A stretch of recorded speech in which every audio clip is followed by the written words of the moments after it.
Hi, I'm Professor Goins, and welcome to the Math Professor's YouTube channel. If you're looking for videos explaining topics in college mathematics courses, just go ahead and hit the subscribe button because you're in the right spot. And let's get into the current video.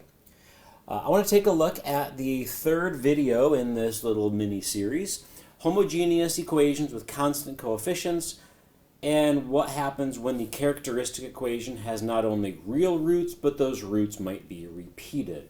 For example, maybe your characteristic equation is like the quantity r minus 2 squared equal to 0. That means that 2 would be a root, but it has a multiplicity of 2.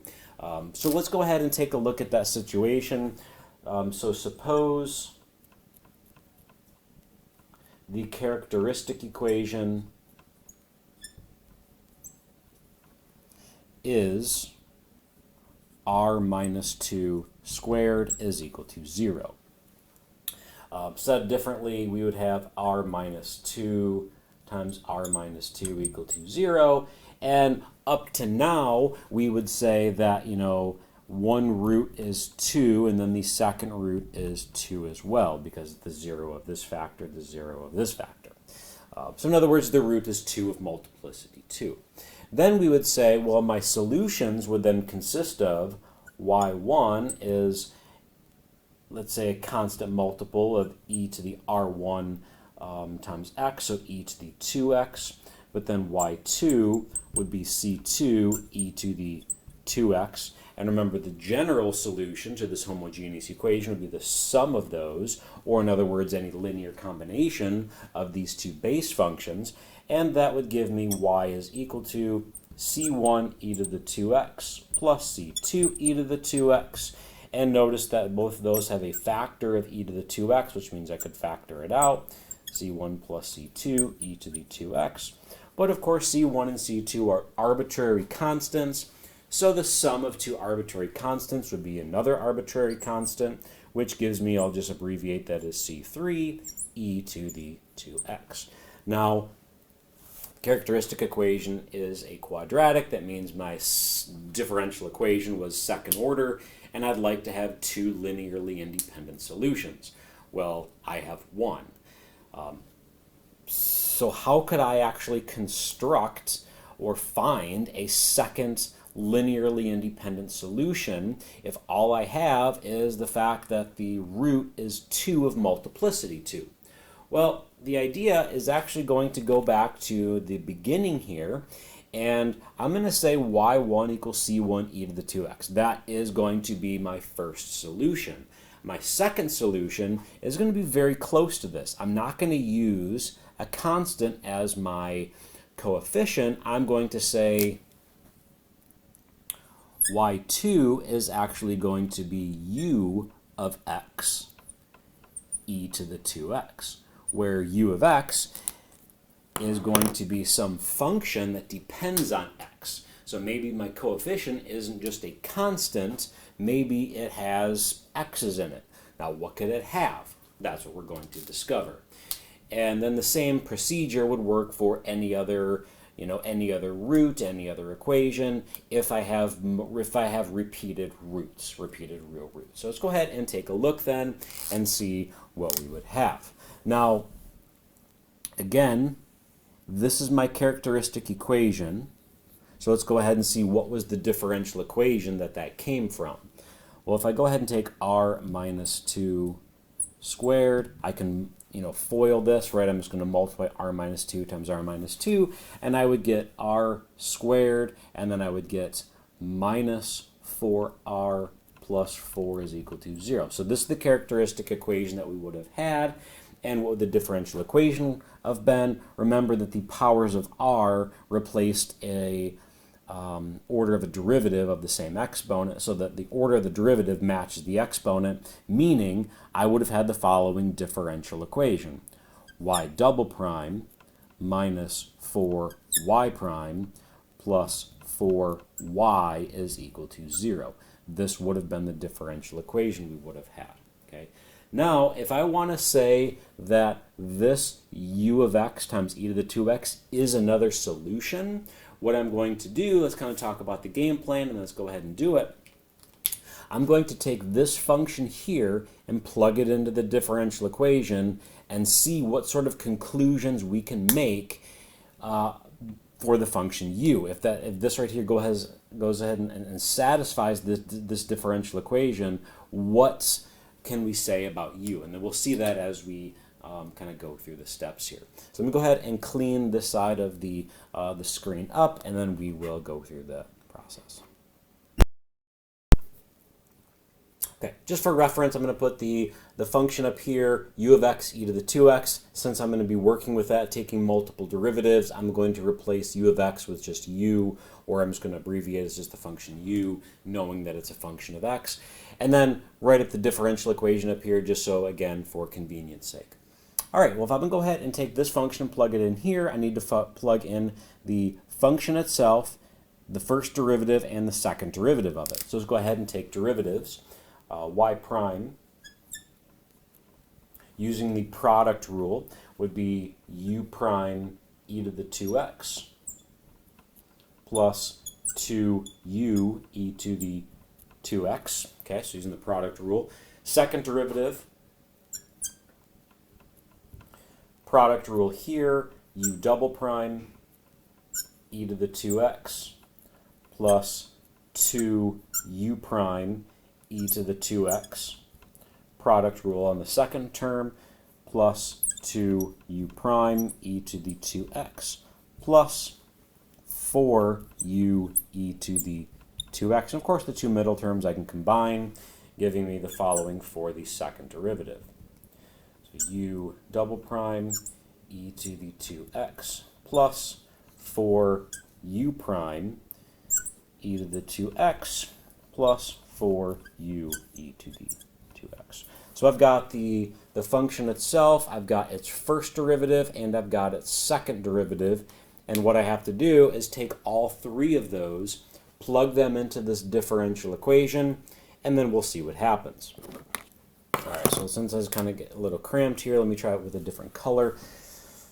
See if I can keep things separated. So I've got the second derivative, which is u double prime e to the 2x plus 4u prime e to the 2x plus 4u e to the 2x minus 4 times the first derivative, so minus 4 times the first derivative, which is u prime e to the 2x plus 2u e to the 2x plus 4 times the function, so 4u e to the 2x, and that whole thing is equal to 0.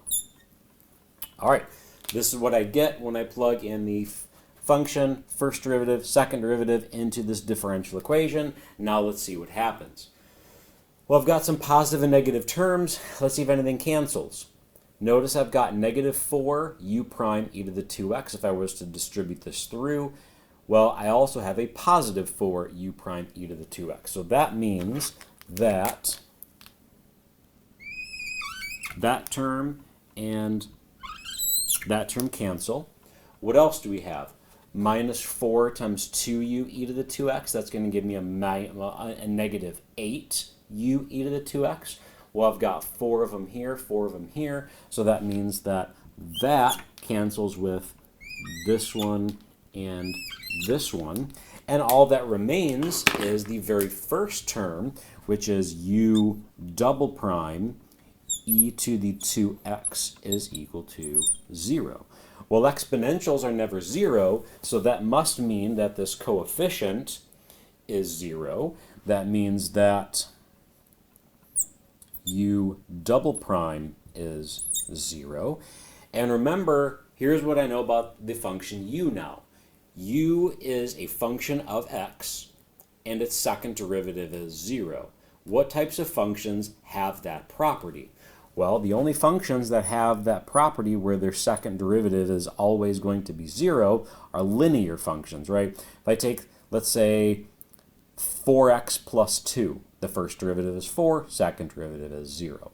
So that means that u of x is equal to, let's say, ax plus b, where a and b are any real numbers. So those are the types of functions that would satisfy this type of a differential. Right, this is another differential equation. The only function that satisfy that would be linear functions. That means that u, let's see, what did I call it? y2 would have the form ax plus b e to the 2x. If I distribute that through, I get ax e to the 2x plus b e to the 2x. Now if I take this expression here and I add it to y1, notice that this second term here, the b e to the 2x, since this is an arbitrary constant, I could just add that to the other e to the 2x term. But what's linearly dependent that's different would be this first term, the ax e to the 2x. So let me go ahead and summarize that over here. All right, let me do two things. Let me summarize over here the specific case for this exact differential equation, and then I'll summarize the general procedure if I have, oh, that's annoying me. If I have roots, repeated roots, maybe there's 2 roots, 3 roots, whatever the case may be for a different differential equation. So here's what we had for the differential equation that we were specifically working through. The roots was r is equal to 2 with multiplicity 2. Remember that the characteristic equation was r minus 2 quantity squared, right?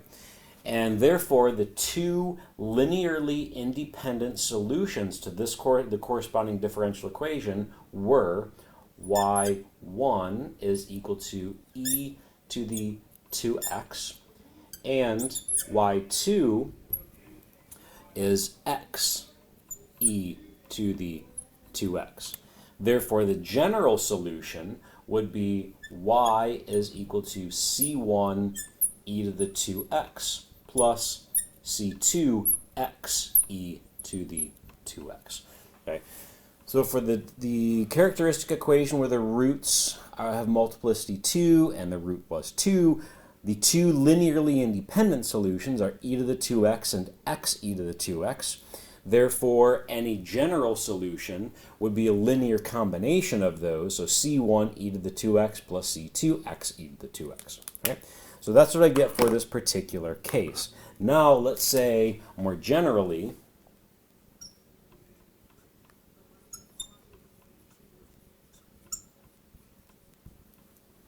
suppose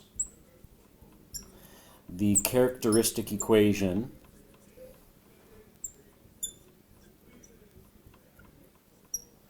has root r of multiplicity n. So in other words, I could have my root r has multiplicity 3, root r has multiplicity 4, so on and so forth. The solutions, the individual solutions,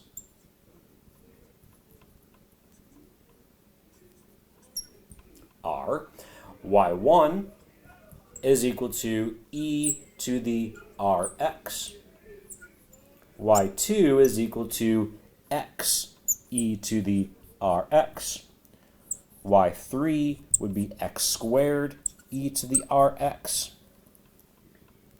all the way up through, well, let's kind of see what the pattern would be. Notice the multiplicity was 2 and the coefficient here was 1. So the coefficient here is going to be 1 less. That means I would have y, so what would the subscript be? That would be y, I guess n minus 1 would be x to the, let me think about that for a second, that would be n, no, this would be n minus 2, x to the n minus 1, e to the rx. So again, to the pattern here, the subscript is 1 less than this, and this is 1 less than what the multiplicity was, right? The multiplicity here, yeah, so that's how many solutions I would end up having. Okay, so therefore, all I do is I just tack on a power of x. So x to the first, x to the second, so on and so forth, to get a linearly independent solution.